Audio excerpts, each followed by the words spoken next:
Muy buenas tardes, buenas noches. En el momento que ustedes están viendo este video, les saludo con todo, con mucho afecto y agradeciendo que están ustedes insistiendo en esta tarea de ser cada día mejores cristianos, que es lo más importante. Bueno, miren, vamos a empezar con esto. O sea, ser buenos cristianos en la sencillez económica. O sea, que no estén en la pobreza extrema, pero sí con la sencillez económica. Para generar esa riqueza que las sociedades organizadas necesitan al satisfacer sobre todo los instintos y apetitos primitivos. Necesitan de hombres y mujeres dispuestos en ambicionar los recursos necesarios para sentirse bien, relajados, completos, obligados quizás a hacer lo que no son, a mostrar falsedades, a aspirar lo que no necesitan, a disfrutar placeres engañosos. Si todos los que en este planeta vivimos fuésemos cristianos, o más bien buenos cristianos, nadie trabajaría más de lo necesario para vivir modestamente, aplicando su mayor esfuerzo para contar con una habitación, comida y vestido en forma sencilla y suficiente, sin excesos, viviendo una vivienda que los proteja, comida que satisfaga, vestido que cubra. Entonces ya no se venderían ni las casas lujosas, ni las residencias, ni las casas suficientemente cómodas y bien adornadas, o sea, pintadas o decoradas. Solamente un techo, casa modesta y segura que proteja del frío, de la lluvia y del calor. Dejarían de existir los condominios, los de club de golf, los gimnasios, los centros turísticos, las cárceles o los hospitales psiquiátricos. Aunque por algo deben empezar los buenos cristianos. Porque en este planeta no todos lo somos ni podemos ser. Es la historia de la humanidad.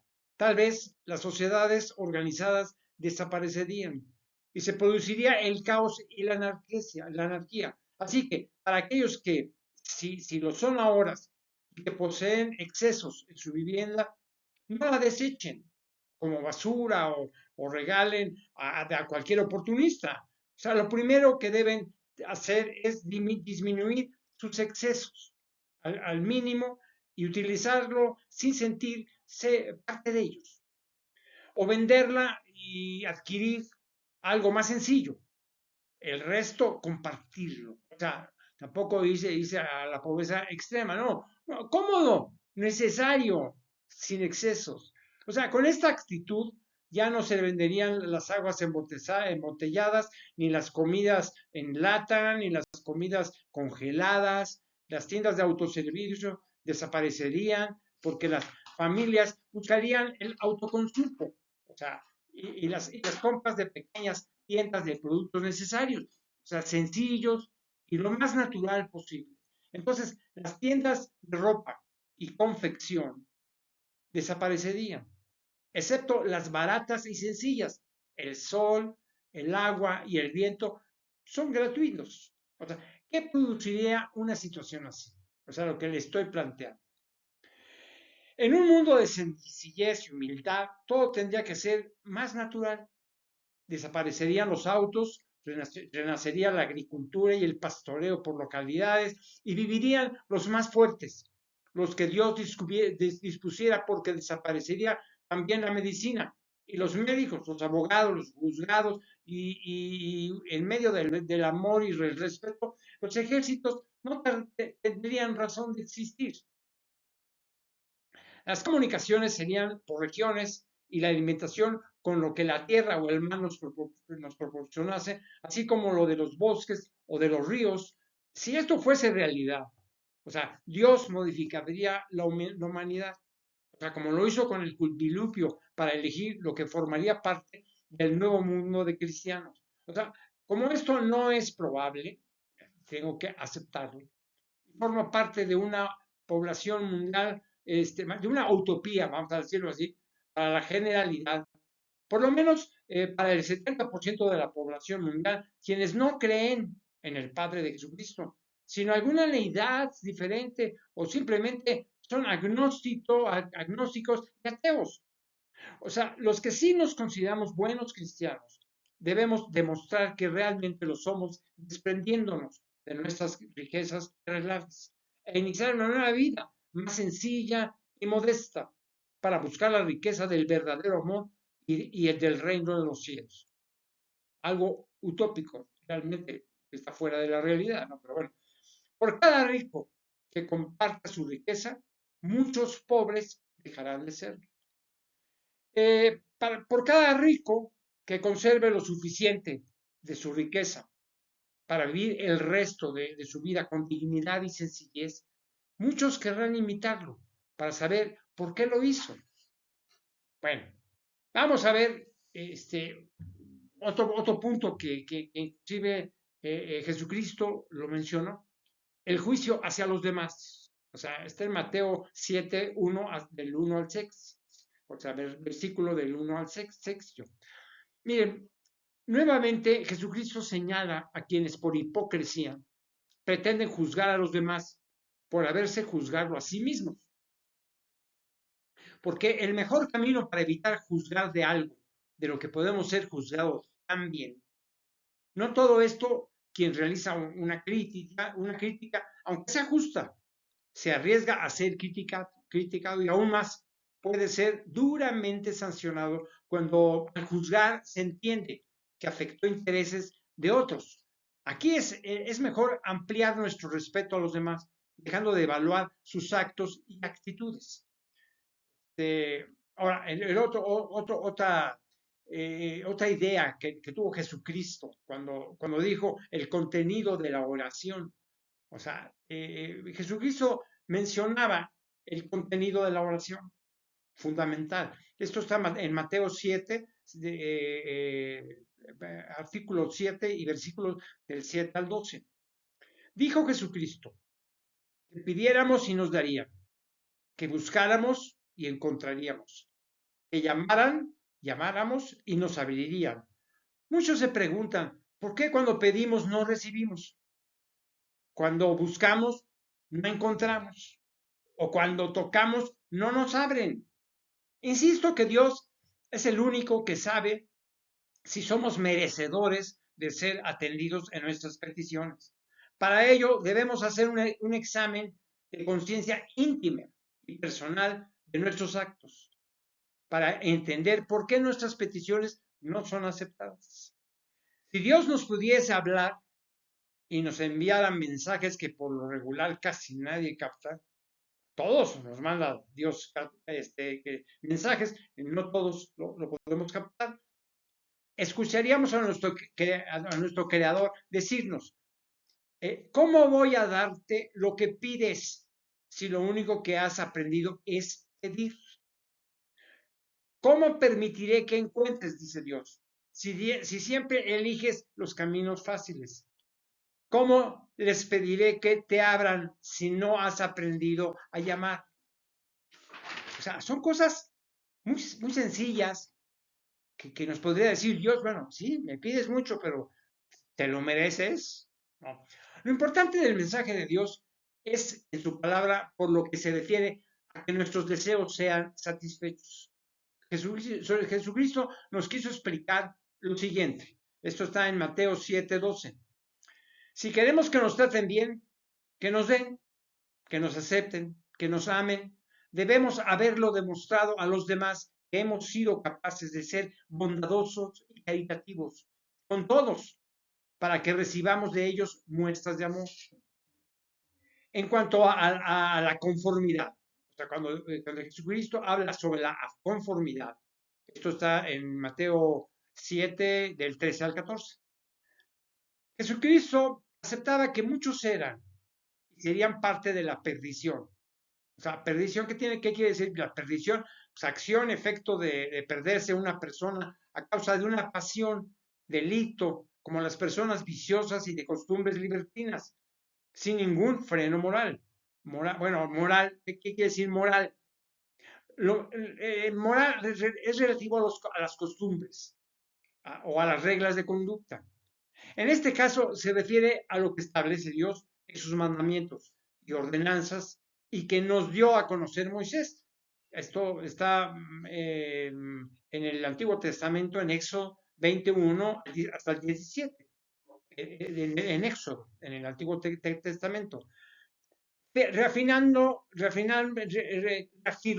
más adelante el Hijo de Dios a través del Evangelio, que la mayoría buscaría la puerta ancha del mar, o sea, a la ancha del mal, ya que pocos logran encontrar la puerta estrecha del bien, el angosto camino que lleva a la vida, a la verdadera vida espiritual, que es la indestructible, ni se transforma ni desaparece. Otro apunte de Jesucristo era acerca de los actos de los demás. Esto está entre Mateo 7, del 15 al 20.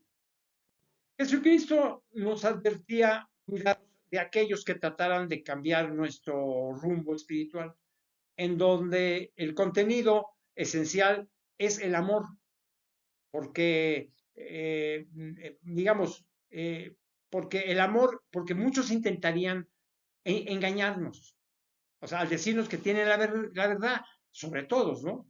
O sea, primero, debemos observar el resultado de sus actos, medir sus intenciones, que tienen la verdad sobre todo, ¿no? Primero, o sea, eso es lo. Segundo, conociendo el fruto y comprobando su bondad o rechazo, ¿no? Lo aceptaremos o dejaremos si ese ser es dañino, como el mal árbol que será cortado y echado al fuego, o sea, del infierno, ¿no? Eso es lo que yo les digo. Tercero, no aceptemos la apariencia de los árboles, esperemos que den frutos y así los conoceremos.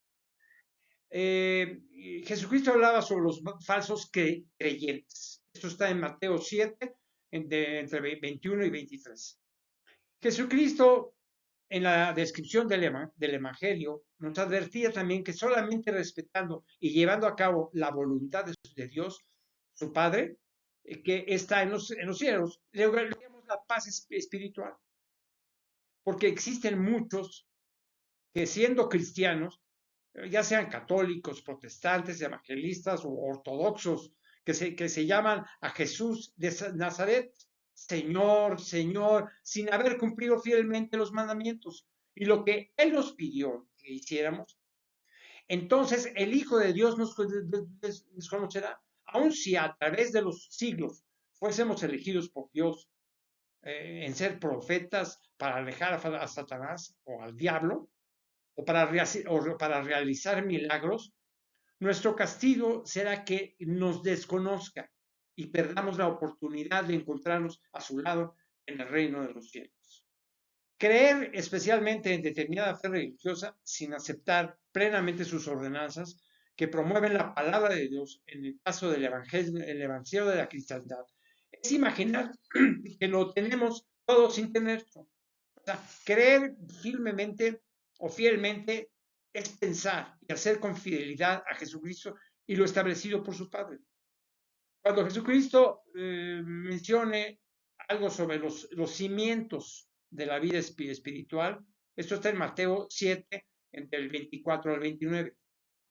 Cuando Jesucristo continuaba su prédica sobre la palabra de Dios, nos invitaba a todos los que creían y creemos en lo que dijo, que debiésemos ser prudentes. O sea, ¿qué quiere decir prudente? Un prudente es quien es moderado, cauteloso en la manera de ser o de actuar, quien es sensato y de buen juicio. Eso es lo que Jesucristo, pues yo creo que pensaba, así debíamos ser prudentes. Ahora bien, que la base o cimientos de nuestro sentir y hacer debían ser la correcta interpretación de lo ordenado por Dios, para que sobreviviéramos a la vida material que muere. O sea, lograr la prudencia de escoger el más fuerte de los soportes para una vida eterna. Ser buenos cristianos, o sea, siendo buenos discípulos de esas enseñanzas de Jesucristo. Lo único que tuvo la autoridad para decir lo que dijo en el nombre de Dios, Padre, eso así lo hizo Jesucristo. Todos los cristianos que piensan que Jesucristo como el ser que llegó para borrar todo lo establecido por Dios desde sus principios y que él dijera sería un nuevo y único, se encuentran totalmente equivocados, muy equivocados. Cuando Jesucristo mencionó a Moisés, esto está en Mateo 8,4, o aceptaba que Abraham, Isaac o Jacob se encuentran al lado de Dios en el reino de los cielos. Esto está en Mateo 8:11. Establecía la importancia de lo narrado en el Antiguo Testamento. O sea, Jesucristo aceptaba lo que se había narrado en el Antiguo Testamento. O sea, no, el antiguo y yo ahora soy el nuevo, yo soy el nuevo de todo. No, no, no. Él aseguró que respetaba y aprobaba lo del Antiguo Testamento. Pero bueno, él llegó a evolucionar todo. Cuando Jesucristo, en su recorrido, cuando bajó del monte, producía milagros sorprendentes, que hicieron poco a poco que creyeran en él como el Mesías o el enviado de Dios, con poderes sobrenaturales que resultaban divinos. Cuando alguien deseaba ser curado, lo sanaba. Cuando alguien creía en su palabra, que era la palabra de Dios, a través del Espíritu Santo, la voz del Creador, lo sanaba. Tomaba las enfermedades, se llenaba de las dolencias, simplemente tocando a los enfermos y a los adoloridos. O sea, esto está en Mateo 8:17. Algo sumamente que nos indicó Jesucristo es el cómo comportarnos con nuestros semejantes, los vivos y no con los muertos. Cuando decía, sígueme a un escriba. Escriba, bueno, los que no saben lo que quiere decir un escriba es un copista, doctor intérprete de la ley entre los hebreos, básicamente. O sea, Jesucristo dijo precisamente en su prédica, deja que los muertos entierren a sus muertos. Esto debemos entenderlo para todos los que creemos, respetamos y amamos la palabra de Dios a través de Jesucristo de la manera siguiente. Si somos buenos cristianos, no solamente seguiremos al Hijo de Dios en todo el Evangelio y en las bondades de este, o también lo haremos por sobre todas las cosas y todos los seres vivos y muertos. Es honrar a los muertos, pero no aferrarnos a unos restos terrenales.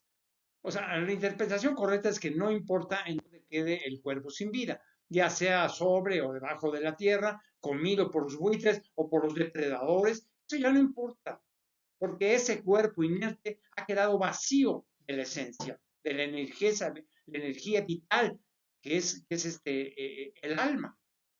Y es que su organización celular dejó de existir desde el momento que se desprendió de lo que les expresó precisamente el alma, la energía espiritual o espíritu de fuerza que le daba sentido y existencia verdadera. O sea, como cuando a un enfermo se le diagnostica muerte cerebral, por ejemplo. Si algo le apenaba y le dolía a Jesucristo, es que no tuviésemos fe para creer en él conviviendo a su lado. Y esto lo establece Mateo en el 8:26, o ya en su ausencia, o sea, dejar de tenerla.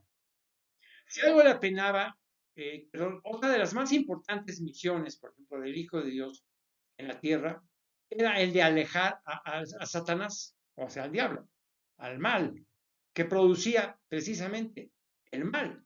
Sin embargo, la incredulidad, al ver ese fenómeno divino, los asustaba. O sea, esto está mencionado en Mateo en el 8:34. Yo les he hablado antes del perdón de los pecados a través del arrepentimiento y del ritual del bautismo, como lo hizo algún día Juan el Bautista. O sea, está en el Mateo 3:6, quien fue hijo de Elizabeth y el sacerdote Zacarías. O sea, esto también está mencionado en Lucas, en el 1:24. Para contar con esta facultad, sin embargo, Jesucristo aclaró desde el principio que por el momento el Hijo del Hombre, o sea, él mismo, entendemos que el Hijo del Hombre fue Jesucristo ante los judíos. Yo o sea, lo entienden muy bien eso. O sea, por identificarlo como hijo de María y José de Nazaret, y no como hijo de Dios, que en realidad era. ¿Okay? Bueno, solamente tenía potestad o potencial. Ahora, ¿qué es potestad? Porque muchos dicen, bueno, ¿y potestad qué quiere decir? ¿No? Potestad quiere decir dominio, poder o facultad que se tiene sobre una persona o cosa. Entonces, un potencial en la tierra para perdonar pecados. Así sanó a un paralítico, que está en Mateo, del 9, del 1 al 8. ¿No? En su recorrido, Jesucristo debía elegir a sus primeros sacerdotes para honrar a Dios, su Padre. El primero de ellos, a quien yo considero que es el más importante de todos por la tarea que realizó como apóstol, fue Mateo, el publicano, aunque no fue el primero que eligió, lo eligió después, encargado de los tributos públicos, Mateo. Esto quiere decir los impuestos de los romanos, ¿no? Recogía los impuestos de los romanos. Imagínense, ¿no? A quienes escogió como un profeta, ¿no? Y como un apóstol tan importante que fue Mateo. Con seguridad, un hombre inteligente, o sea, Mateo fue con seguridad un hombre inteligente y de enorme memoria para considerar, por lo menos por lo que a mí respecta, el mejor narrador del Evangelio, el más exacto y claro de todos, porque el Hijo de Dios sabía la importancia de contar a su lado, o sea, contar a su lado en el desarrollo de la prédica y difusión de la palabra de Dios, a quien transmitiera fielmente cada acontecimiento de su recorrido, sin verse en la necesidad de editar logística. La logística quiere decir un conjunto de métodos y medios relativos a la organización de un servicio, de una empresa, etc. Para hacer más eficiente su tarea divina, cuando Jesucristo lo elige como su primer apóstol narrador, Mateo, tenía la seguridad que captaría el Evangelio con veracidad y lo describiría como él deseaba que se hiciera. De hecho, ha sido extraordinario el fervor con el que Mateo describió los sentimientos del Hijo de Dios. Sin esperar recompensa algunas, como dirigir al cristianismo, le correspondió entonces intervenir en lo más importante, no para ese momento, sino para decirle al mundo del futuro, a través de los siglos, quién fue y qué hizo el Hijo de Dios a su paso por este planeta. Estuvo a su lado, lo conoció profundamente, lo escuchó serenamente y grabó en su mente lo sucedido, legándonos un escrito, su evangelio, posiblemente en arameo o en hebreo, los acontecimientos, en su evangelio. Hubo quien criticó a Jesucristo porque compartía el pan con Mateo, el publicano, y con algunos pecadores. Eso está en Mateo 9, versículo 11. Él sabía lo que hacía y a quién escoger para dejar testimonio de su misión. En su corto tiempo en la tierra, el Hijo de Dios nos enseñó a quienes pretendemos difundir el Evangelio que debemos ir en busca de las ovejas perdidas y no de las que cuentan con salud espiritual a los pecadores, para que se arrepintieran y dejaran a los justos que sigan su paso de bondad de la vida.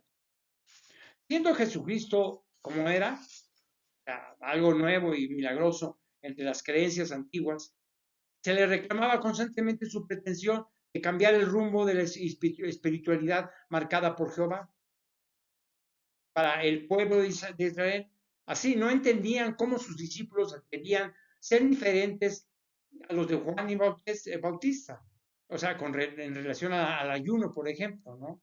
O sea, les explicó el Hijo de Dios que sus discípulos no estaban obligados a ayunar porque no encontraban, o sea, no se encontraban de fiesta como con su maestro, que él era, ya lo harían cuando él ya no estuviese.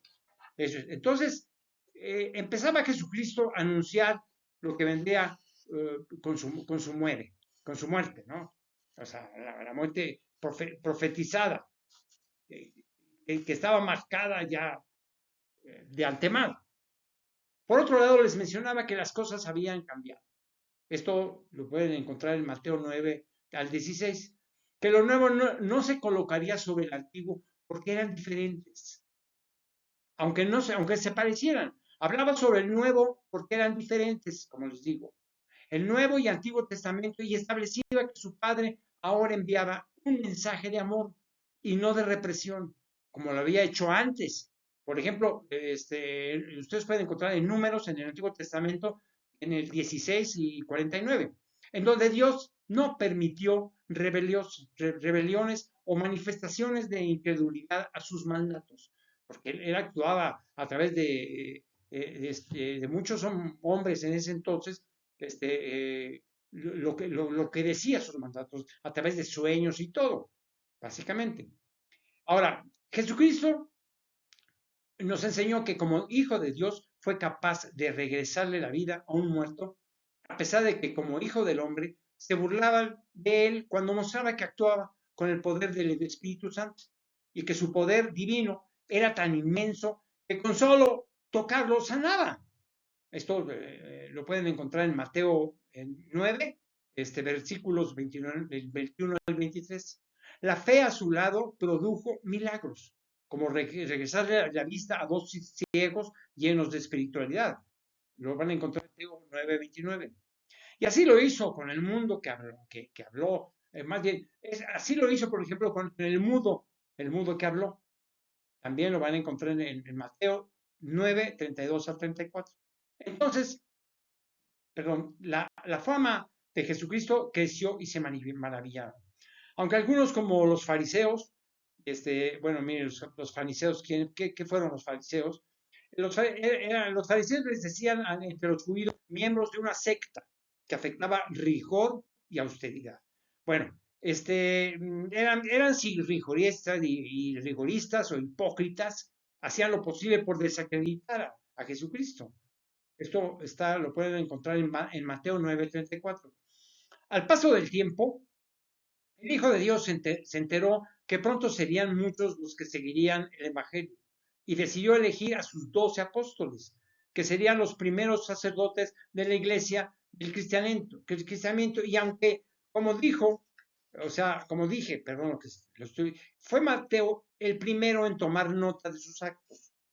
Jesucristo eligió a Pedro como líder entre los que vendrían después. No era el mejor, ni el más bondadoso, ni estaba lleno de virtudes, pero entendía el maestro que de los 12 él podría fundar sus cimientos de la difusión de la palabra de Dios.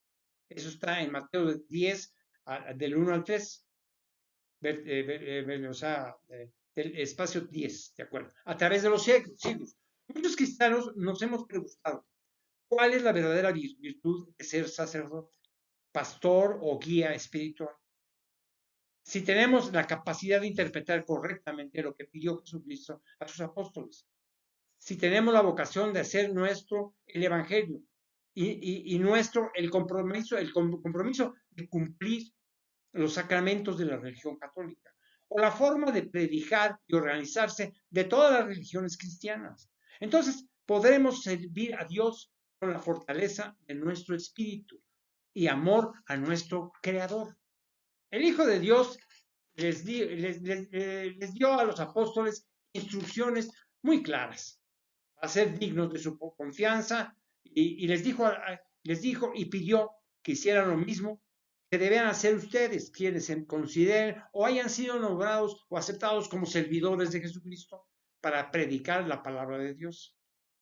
O sea, Jesucristo les decía a los apóstoles, o sea, que Jesucristo les decía a los apóstoles, no cambien, o sea, pero no caminen en donde vayan los idólatras o aquellos que todavía no han sido evangelizados y no entrarán a ciudades en donde existen samaritanos. Ya les dije desde Samate. O sea, les decía, samaritanos relativo a una sexta religión, ¿no? Judía que existió en Samania. Esto lo van a encontrar en Mateo 10, versículo 5. Les decía a los sacerdotes, Jesucristo, o sea, después de Cristo, que evitaran caminar con los rumos de aquellos que no acepten la vida y doctrina de Jesucristo, y que no caminaran en las ciudades con aquellos que forman parte de cualquier secta religiosa contraria al cristianismo.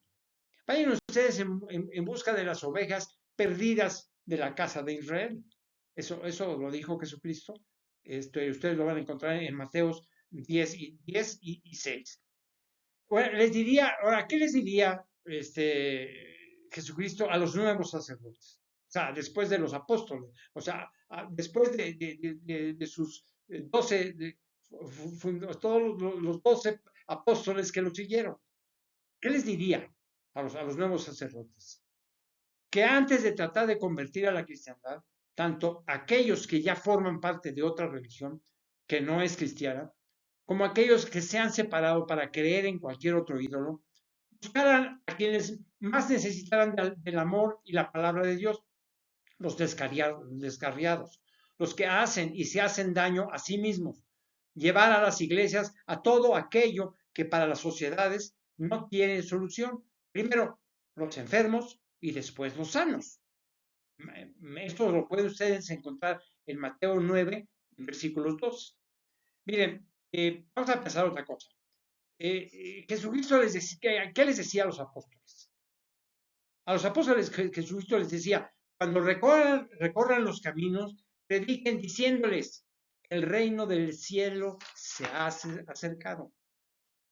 ¿Y qué les diría a los apóstoles o a los sacerdotes actuales del futuro? Porque les decía, cuando se encuentren frente a los incrédulos, a quienes desean conocer la verdad del cristianismo, decirles, el reino de los cielos ya llegó.